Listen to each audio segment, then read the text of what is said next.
Maraming mga kababayan natin ang excited na sa election. Bakit pinag-uusapan daw agad yung election? Di ba nga nagpapasko? Alam mo naman ng mga Pilipino ang hilig yan basketball, Ayun. beauty pageant, Opo. sabong, at eleksyon. Yan. Ayan. Oo. Speaking of election, batiin natin si Congressman Dan Fernandez. Bakit po? Nangunguna na siya Wow! sa kulelat. Grabe naman. Eto, kasi nagkaroon ng isang survey sa Laguna, kung saan may 4 na pangunahing kandidato sa pagkagobernador. Ang dating Congressman Sol Aragones, kasalukuyang Vice Governor Karen Agapay, at kasalukuyang 2nd District Representative Ruth Hernandez. Yes, opo. At sa pinaka-letes. Teka, nawala Letes, natakot. Nakasama natin si Sol, di ba, sir, sa ano? Yes. Batangas? Ito kahapon lamang inilabas ang survey. Okay. Okay. Si Sol Aragones ang nangunguna. Of course, hindi pa to sigurado kasi maaga pang masyado. Disyembre lang, Mayo pa. Opo. Halos kalahating taon pa ang eleksyon. Yes. Baka maraming Maraming campaign makasingit. Oo. Lalo na si Dan Fernandez, Delikado. mahilig sa singit yan. Delikado pag makasingit. Scorpio Nights Oo. Ay 40%, rounded off na po ito si Aragones. Ang preference, voter preference. Ibig sabihin, ngayon, mag-e-eleksyon, mananalo si Sol Aragones ng 40% ng boto. Sumusunod naman si Vice Governor Agapay na may 27%. Opo. Sumunod si Congresswoman Ruth Hernandez na may 20%. At si Dan Fernandez ay mayroon lamang 13%. Talagang 13 pa. barjado mo. Di ba 13, Judas yun, di ba? Oo. Kaya nga malas ang 13 sa mga Kristiyano. Bad number yun. Bad number. At ayon sa mga analyst, ang pagbulusok ng preference rating ni Fernandez ay dahil daw sa sunod-sunod nitong atake sa mga Duterte. Sapagkat kung titignan natin ang resulta ng nakaraang eleksyon, yung presidential elections, Opo. ay bulwarte ng mga Duterte ang Laguna. Yan. At yung pananakot at pamimilit sa testigo at pang-aapi sa mga testigo, ito ay nag-backfire. At nagkaroon siya tuloy ng bangsad na attorney Google. Yan. Sikat na. Attorney Google. Turne! Naging Ay, turne! Yung problema, turne! Ang Google nga Ala? Ang problema, si attorney Google siya, di ba? Opo. Google siya ng Google ng pondo ng bayan sa investigasyon na walang kapararakan. Ayun. Kaya yun, 13%. Okay. O nga, kasi si Dan Fernandez yan, 13%. Talagang F na. F na. 13%.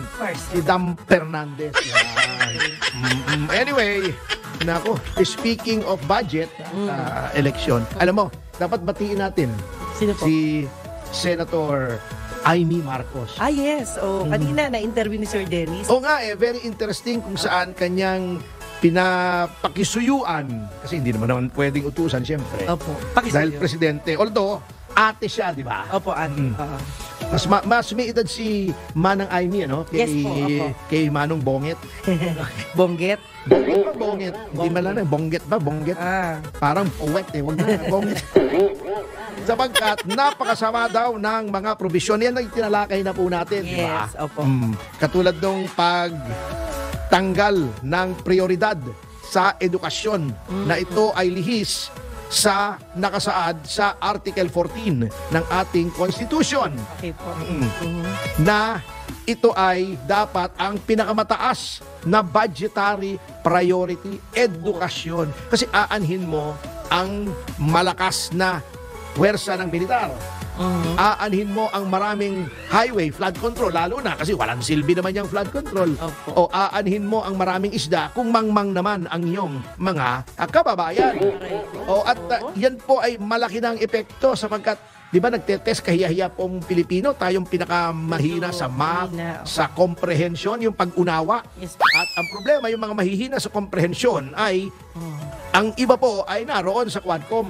Hindi yata makaintindi ng sinasabi ng konstitusyon at ng mga mga desisyon ng ating Korte Suprema. Anyway, ganito pa. Ito pa natatawa ko doon sa ginagawa ng iba. Sinasabi nila, dapat daw ang gawin ng presidente, ayusin yung budget at dagdagan yung sa edukasyon. Yes. Hindi po pwede yun. Sapagkat ang Pangulo po ay Chief Executive. Ang GAA po, as the name states, General Appropriations Act. Batas po yun.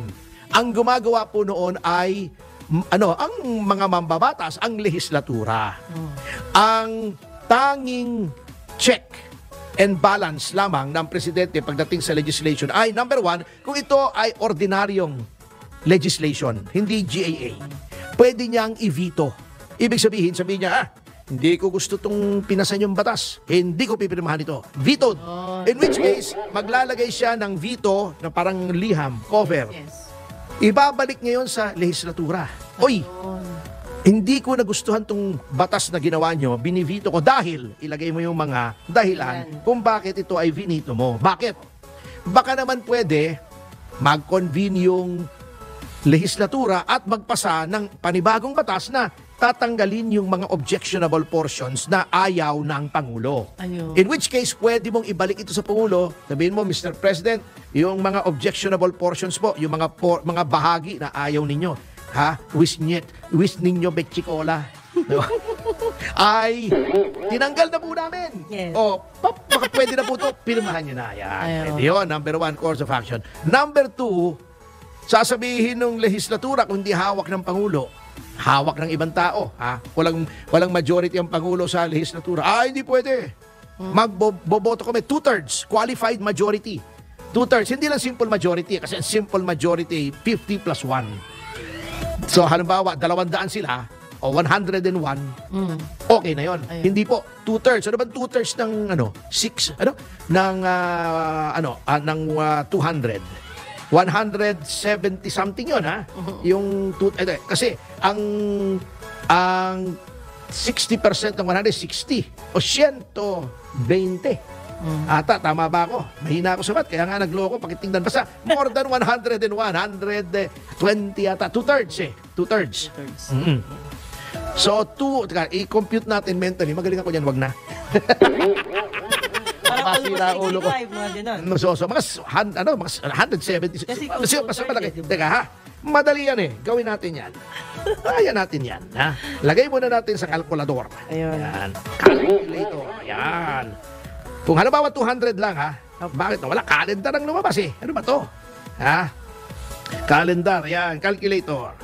Kung times 2 divided by 3, diba? So kung 200 na lang. 200 times 2 divided by 3 equals 133, 134 kailangan para ma-override yung veto. Ibig sabihin, kahit hindi pinirmahan ng presidente, ibinalik sa lehislatura ng may veto letter.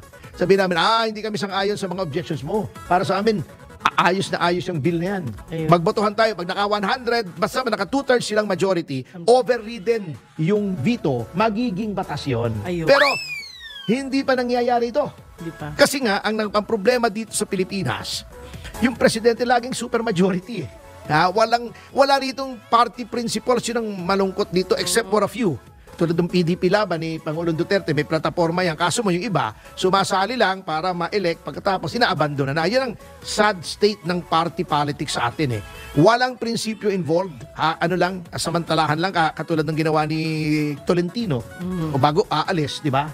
Pagkatapos pakinabangan yung PDP laban. Ibig sabihin, hindi siya naniniwala doon sa mga adhikain ng partido. Yan ang problema rito sa Pilipinas. At sad to say, majority ng ating mga politiko ay ganyan. Parang damit lang sa kanila yung partido na dapat kung anong okasyon, yun ang damit. Pinapalitan nila araw-araw yung kanilang suot. Pero attorney, pwede bang sumingit sa mga ganyan? Alam ba, si presidente, meron siyang gustong isingit sa instead na veto. Pwede po ba yun? Hindi, yun nga, yung sa letter. Sa letter. Ilalagay niya itong mga portions kung bakit ayaw niya dun sa batas. Papaliwanag na lang. Yun ay ordinaryong legislation. Ibig sabihin, all or nothing. Okay. Padadala ko yung batas sa Pangulo, titignan niya kung okay sa kanya, pipirmahan niya, he signs it into law. Opo. In which case, it will become law after yung notice. May publication yan in accordance with the law, with the pronouncement of the Supreme Court in Tanyada versus Tuvera. Ayun. Hindi pwedeng walang publication. Kasi, di ba, may kasabihang ignorantia legis neminem excusat. Ayun. The ignorance of the law excuses no one. Pero, kung para mabigyan ng due process sa mga mamamayan, nilalathala yan Yes. sa official gazette, sa newspaper of general circulation, chu-chu-chu-chu, yan. Nilalathala yan para mabigyan ng pagkakataon ang lahat ng mamamayan na mabasa kung ano yung batas. Para hindi mo pwede sabihin, "Boy, hindi ko alam eh." Ayun. Okay. O, halimbawa, merong batas pinasa na pag umutot ka sa publiko, ikaw ikukulong. Oo. Umutot ka. Ganon. Sabi, inaresto ka, bakit? Umutot ka eh. Tut kay bawal. O, bawal eh. May batas, hindi ko alam. Kung may publication, hindi mo pwedeng sabihin, hindi mo alam. Kasi, after publication, everyone will be charged with constructive knowledge of the law. Ayun. Kaya kinabasa mo kay hindi, since pinablish na namin, kasalanan mo na kung di mo nabasa. O, maaring unfair sa iba, pero ganun po yun eh. Okay. Ngayon, dumako tayo dito sa budget. Yes. Na di ba tinalakay natin noon, maraming kaputan. Opo. Huwag na natin sabihin kung ano kasi baka naman masaktan sila. Charitable tayo, kapuitan na lang. Okay. Anyway, sa GAA ay pwede ang line veto. Ayun. O line item veto. Isang linya, isang item, pwede mo sabihin, eto ayoko to. Pero, yung mga hindi vinito, kasi ang GAA, kanyang kakapal pag nakita mo Dami. Di ba yung batas usually, mga ilang pages lang yan Opo. Etong GAA, lahat ng makinarya ng gobyerno hanggang sa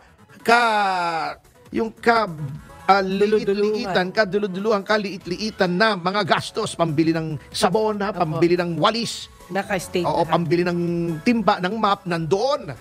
Okay. Pag sinabi ng President, ayoko nito, tanggalin Okay. ito, hindi apektado yung rest of the bill. You do not have to veto the entire bill para matanggal yung isang item. Ngayon, buti nga, alam nyo, minsan maganda may voice of sobriety dyan sa Malacanang May wisdom na katulad ni Executive Secretary Bersamin. Siguro, sinabi niya sa Presidente, Mr. President, alam nyo, ang dami nagre-reklamo, kamoting kahoy yung budget na sinumiti sa inyo. Hindi naman budget ng Pangulo yun Katulad nga na sinabi ko, di ba, in fairness, may hinihingi siya. Opo. Either dinadagdagan pa yung hinihingi niya o minsan binabawasan.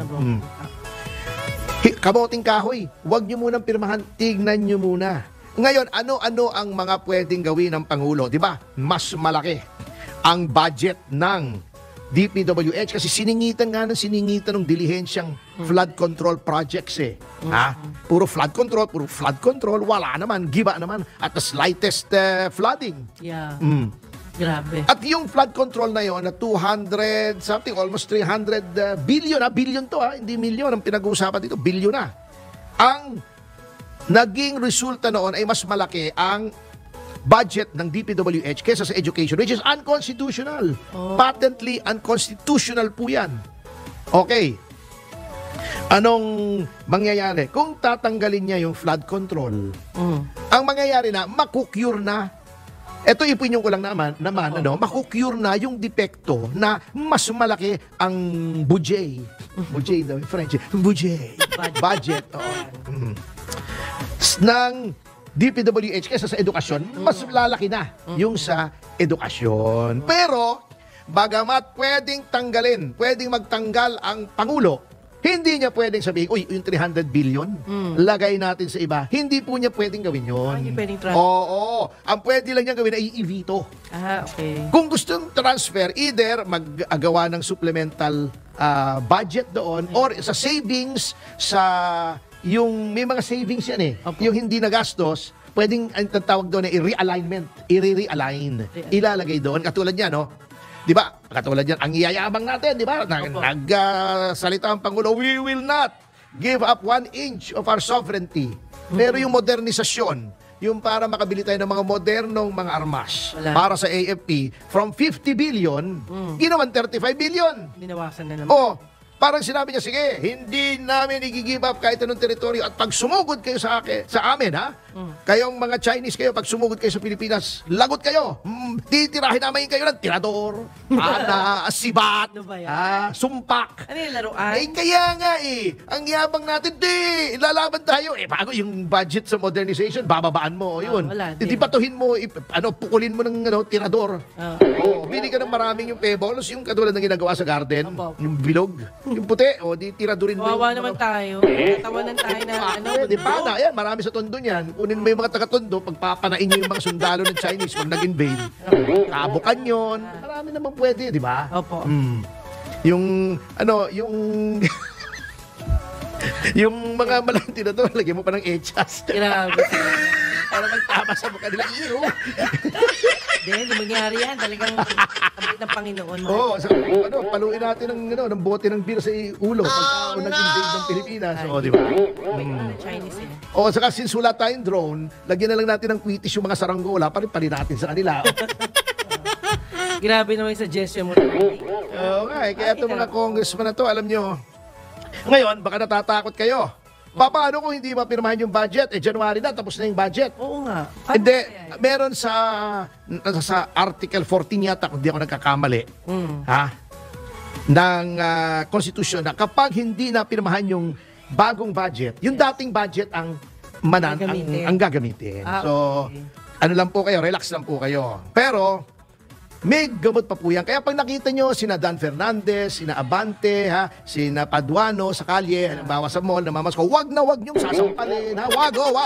Hahagisan ng bote ng mineral water sa mukha, wag. Pag nakita nyo po, si Ace Barbers na pababa ng escalator, wag nyo po sisipain, para mahulog, wag nyo buduraan sa mukha, hampasin ng bote, wag naman, wag. Huwag nyo nalang tingnan. No, ano tayo tayo ay Pasko ngayon yung mga iba nating mga kaibigang Kristiyano rin. Opo. Oo, goodwill to all men daw. So, Yes. wag niyong sisipain sa lulod. Sabi nga Wag niyong mumurahin, wag niyong mumurahin si Dan Fernandez. Tinapay pwede. Pati mo ng tinapay para hindi sakit. Oo, tama mo yung garapon. Wag niyong gagawin yun, wag. Grabe. Hindi ko sinasabi, wag niyong sasampalin, susundutin ng barbecue stick yung tenga. Wag.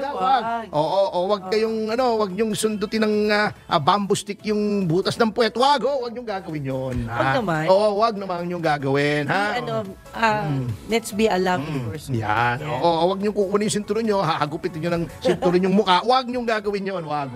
Okay. Okay. Okay.